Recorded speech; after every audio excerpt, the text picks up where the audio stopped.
A warm welcome back to your latest industry news, and it's an action-packed one. Boeing, on one hand, says it's improving after a pretty nightmarish start to this calendar year, and then you have a Middle Eastern company that is angry at Boeing for some pretty big reasons, and lastly, we have a route cancellation that has been revealed. And let me begin with FlyDubai. This is an all-Boeing operator that has now publicly expressed its frustrations with Boeing over the continued delivery delay schedule. FlyDubai relies heavily on Boeing to power its fleet. The airline has even gone as far as committing its future to the company with the addition of next-generation aircraft.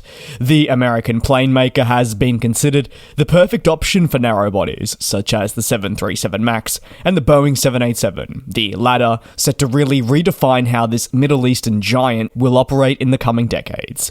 However, like many other airlines, FlyDubai's ability to acquire next-gen planes has become difficult, and now this airline is publicly voicing its frustrations. It wouldn't be the first, and you'd probably have to argue wouldn't be the last. As the 2024 Farnborough Air Show commenced last week with maximum attention, as you know, on the industry, the company published a fascinating press release, really detailing its annoyance. In this release, FlyDubai stated that Boeing's latest updates have significantly impacted its planned expansion on its delivery schedule for new aircraft.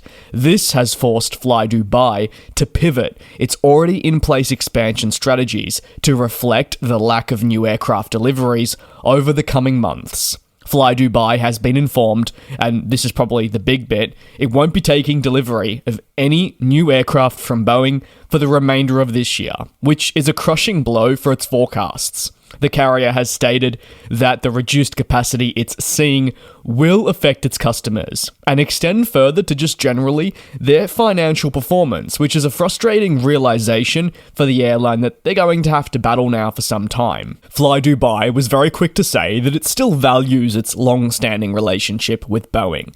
However, they've publicly called on this plane maker to take immediate action to stabilize the overall production and delivery processes internally. But unfortunately, those very processes, while are in the works of being stabilized, will not change overnight, and a solution to these problems can't come soon enough for your airlines like FlyDubai that are hurting.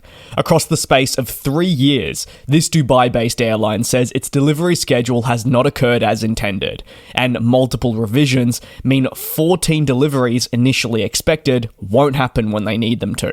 The airline's growth plans depend entirely on these next-gen single-aisle planes, and without them, they're facing new challenges on a consistent basis. But in the best efforts to try and mitigate the overall operational and cost implications of these delays, they say they've been forced to extend the lease of some aircraft that were previously scheduled to return to their lessors, and furthermore, they've initiated what can only be described as a pricey but essential retrofit program for the fleet of existing 737 NGs. The hope is that with this program, they will create a more harmonious flight experience and allow these planes to be modernized while they await the new ones. Over to Virgin Australia, well, they've announced they will be axing flights between Cairns and Tokyo Haneda, just a year basically after launching the service for the first time. The Australian company says it'll cease flying on the 24th of February 2025, with deliberation required, but ultimately this is deemed as the right call. Virgin Australia saw a slow recovery of inbound visitors from Japan, which was a key catalyst for the suspension. The slow recovery can also be attributed to the weakness in Japanese yen, which certainly hurts the ability to see strong demand levels. Given these mentioned factors, continuing to operate between Cairns and Tokyo Haneda would be the wrong move and is labelled as commercially unsustainable for the long term. Virgin Australia says that while it's fortunate to be leaving this route behind, its focus remains on the international network. It's committed to offering great connectivity, but doing so in a sustainable manner. When Virgin Australia filed for administration at the beginning of the decade, one key element of the business that changed was the departure of wide-body jets, such as the 777 and the A330. These aircraft allowed the company to reach markets such as Abu Dhabi and Los Angeles with enhanced capacity. The departure of these planes significantly shifted the airline's strategy, and we saw greater focus placed on single-aisle jets to really do the truckload of flying, and therefore their route network reach was smaller. The route cancellation announcement is going to be impacting around 2,000 customers, and this is because of their bookings after the service axing date. Virgin Australia has reaffirmed that it will provide the best quality across these flights for those set to fly between now and the service cancellation date. While Virgin Australia will exit the Cairns to Tokyo market, this doesn't mean that customers can't visit the location. We see obviously competitor airlines offering service between Australia and broader Japan, but Virgin Australia actually cites its relationship with All Nippon Airways as another avenue. ANA offers 17 flights per week between Australia and their home country, but more notably, these can be booked on the Virgin Australia website, providing convenience. Once the service is suspended, the 737 MAX, which is operating on the route, will be redeployed across the domestic network. And on to the final story. The situation at Boeing continues to improve, despite the first story where I took a look at FlyDubai being angry at the plane maker. On the eve of the 2024 Farnborough Air Show, now a week ago, executives at the manufacturer discussed the visible improvements. And following a door blowout incident, we have to remember that there was some pretty hefty inquiry onto how planes were being produced, and Boeing's operation has really turned upside down. The operation has seen a heightened focus on the integrity, as well as regulators like the FAA launching reviews of how they operate and conduct key production practices. Unfortunately for Boeing, these investigations have identified several times when it has not produced aircraft up to the required standard. Ultimately, this is an area that needs to change.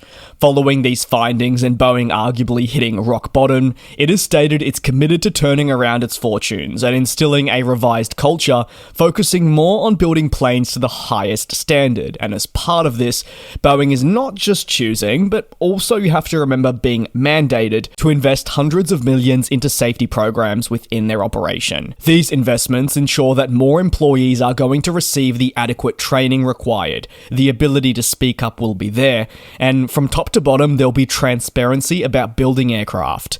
Past sources have highlighted a very visible disconnect between upper management and those on the floor who are producing the planes, getting really down and dirty. And the goal is to try lessen that gap, create harmony, trust, and transparency. And now, improvements have been reported, with more people speaking up. And Boeing says that with all the issues they face in the future, which hopefully will be limited, they'll be able to learn from them and move forward in a more positive manner, something they haven't been doing. Stephanie Pope, a key leader of Boeing, says that they're seeing improvements and believe they're a stable company despite all the adversity they face. Additionally, in a briefing, Pope told reporters that what's occurring within Boeing is hardly a minor change. It's actually a major transformative process aimed at redefining what this plane maker is. The 737 MAX factory was highlighted as one avenue that has seen improvement in production flow, which is a plane obviously that has had its challenges across recent history. Looking ahead, Boeing knows it needs to stabilise its production and delivery rates to not just improve itself, but to avoid having situations like covered in this video of FlyDubai coming out and expressing some pretty public frustrations. Boeing also wants to be in a position one day where it can challenge to be a leading global aircraft manufacturer, take that title away from Airbus, which is something it hasn't had for some time. And it's not necessarily been because, say, Boeing has just gone ghost and stopped producing aircraft. It's because they've faced so many challenges they've not been able to operate optimally. That'll conclude today's aviation news recap. Thank you very much for your support here on the channel. Take care, be safe, and I'll see you same place, same time tomorrow for your next aviation news recap.